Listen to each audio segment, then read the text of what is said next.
J'ai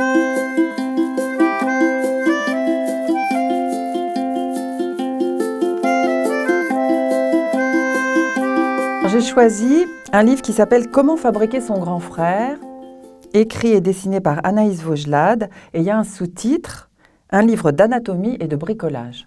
Alors moi j'ai déjà un grand frère, donc j'ai pas besoin de m'en fabriquer un, mais comme je suis généreuse, j'ai pensé à tous les gens qui n'ont pas de grand frère et qui sont bien embêtés, ils ont un petit frère, une petite sœur, ils n'ont rien. C'est terrible, c'est affreux pour eux. Alors grâce à ce livre, ils vont pouvoir se fabriquer un grand frère. Alors tout est expliqué, on voit déjà sur la couverture les organes. Alors ça c'est Zuza, c'est un personnage récurrent d'Anaïs Vaugelade, une petite fille qu'elle a inventée pour raconter des histoires. Et c'est Zuza qui va se fabriquer un grand frère avec l'aide d'un crocodile qui est toujours à ses côtés. Et ça va être fait de manière extrêmement scientifique. C'est pas de la rigolade parce qu'on a absolument tout. Il y a les os, le squelette.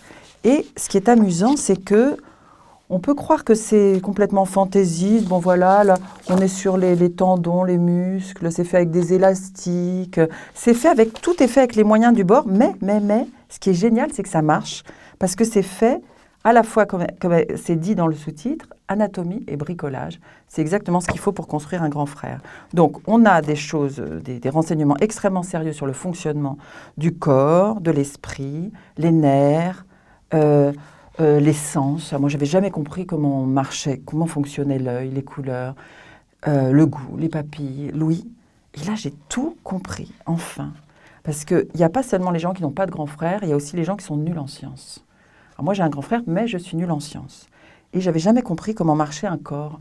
Les veines, les artères, je savais qu'il y avait les bleus, les rouges, mais pourquoi? Qu'est-ce qui remonte? Qu'est-ce qui descend? Comment? Alors, il y a même une page pour ceux qui n'ont pas encore compris comment on fait les enfants. Ça peut, même des grandes personnes, peuvent hésiter, peuvent ne pas tout à fait être sûrs. C'est très très bien expliqué. Et ça, je trouve ça extrêmement précieux. Et comme on le voit sur les images, il y a à la fois, il y a en bas les explications, et puis il y a toutes sortes de petits détails, des anecdotes, tout ça est fait de manière extrêmement progressive. Et ce qui est merveilleux, c'est qu'à la fin, on a un grand frère.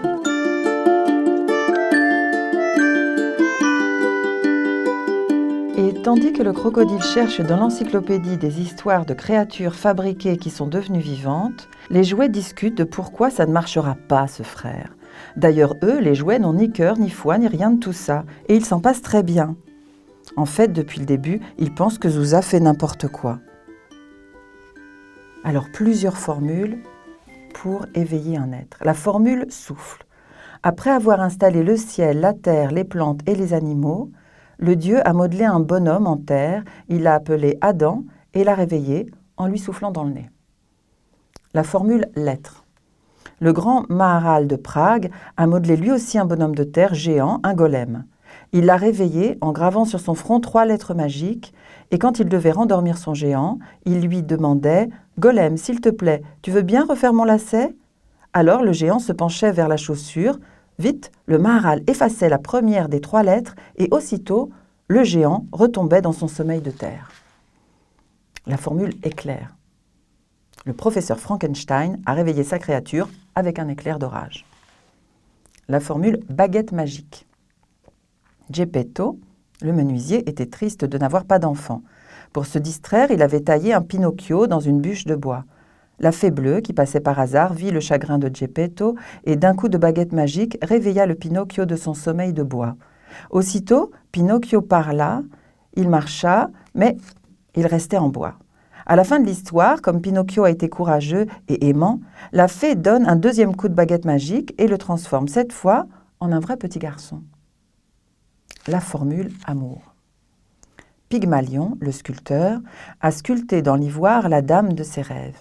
Il lui parle, il lui offre des coquillages, des robes et des ceintures. Le soir, il la couche sur des draps frais, il soupire, il voudrait qu'elle l'aime. Il désire tant que sa sculpture devienne vivante que la déesse de l'amour dit « d'accord pour cette fois ». Et aussitôt, la dame d'ivoire devient vivante.